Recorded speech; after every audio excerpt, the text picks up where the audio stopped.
महज सुजान है। बालक की बातों पर ध्यान ना दें, और उसका तो आप पर कोई अपराध भी नहीं है। अपराधी तो मैं हूं।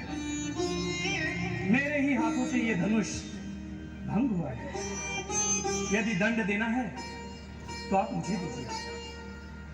मुझे अपना दास समझकर चाहे मुझ पर कृपा कीजिए, क्रोध कीजिए, या फिर मेरे प्राण ले लीजिए। जिस प्रकार से भी आपका क्रोध शांत हो सके, मैं उपाय करने को तैयार हूं।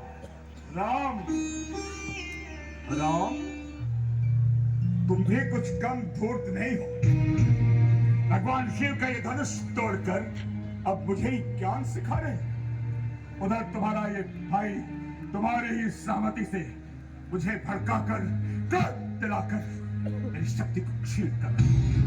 और तुम हाथ जोड़कर बहुत अनुनय विनय कर रहे हो, परंतु अब ये छल कपट और नहीं चलेगा। तुम क्या समझते हो?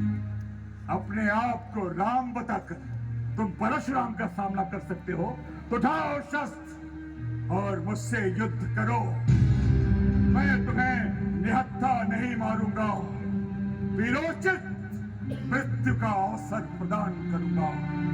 और यदि युद्ध नहीं करोगे तो भाई समेत अभी यही मार डालूंगा। भगवान, यदि अन्य हमें कोई ललकारे तो क्षत्रिय धर्म के अनुसार हम उससे अवश्य लड़ेंगे, चाहे वो स्वयं काल ही क्यों ना हो।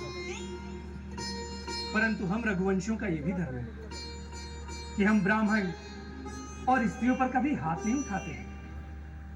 ब्राह्मण हमारे लिए सदा पूजनीय है और उनकी सेवा करना ही हमारा परम धर्म है। तो प्रभु और सेवक के बीच में युद्ध कैसे हो सकता है?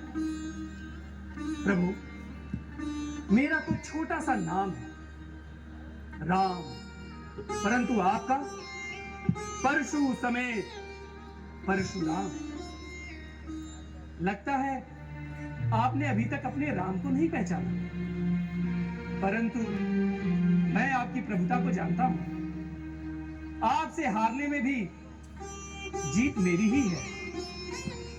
विप्र वंश की अस प्रभुताई, अभय होई जो तुम्हें डराई।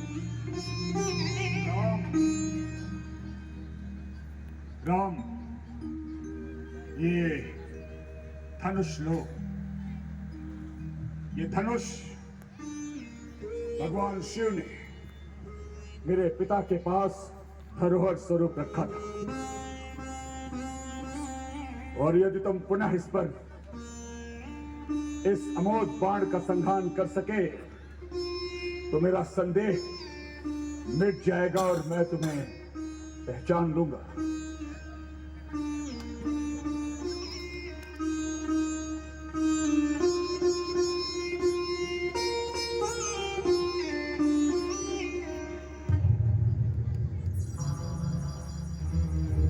भगवान, आप तो जानते हैं कि यह दिव्य वैष्णव वाहन कभी खाली नहीं जाता। एक तो आप ब्राह्मण हैं और दूसरे गुरु विश्वामित्र के बहन के पुत्र, इसलिए यह बाण मैं आप पर नहीं छोड़ सकता। अब आप ही बताइए कि मैं क्या नष्ट करूं।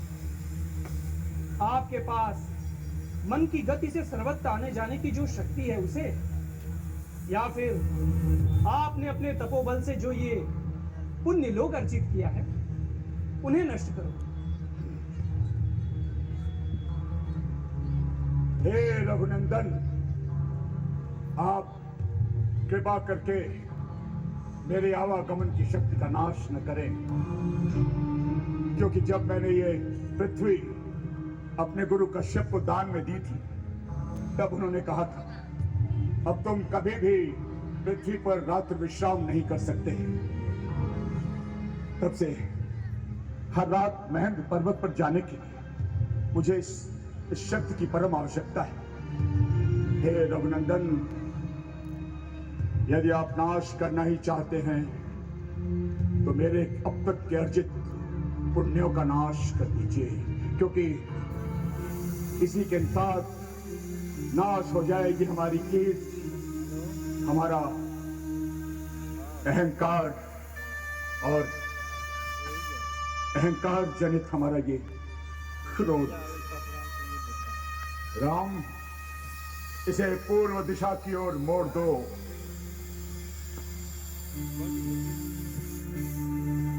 राम रमापति धन ले खेचहु मिटे मोर संदेह दैत चाप आप ही चल गए परशुराम मन विस्मय भयो। हे रघुनंदन, हे रघुनंदन, आपकी जय हो। जनक, ये तुम्हारे कई जन्मों के पुण्य प्रताप का फल है कि स्वयं प्रभु श्री राम तुम्हारे द्वार पर हारे हैं। और भगवान राम का यह संयोग शिव जी ने ब्रह्मा जी के साथ मिलकर निश्चित किया है। धूमधाम से अपनी कन्या का विवाह करो, इसी में तुम सबका कल्याण है। नमस्तुभ्यं ब्रह्मर्षि, आयुष्मान भव।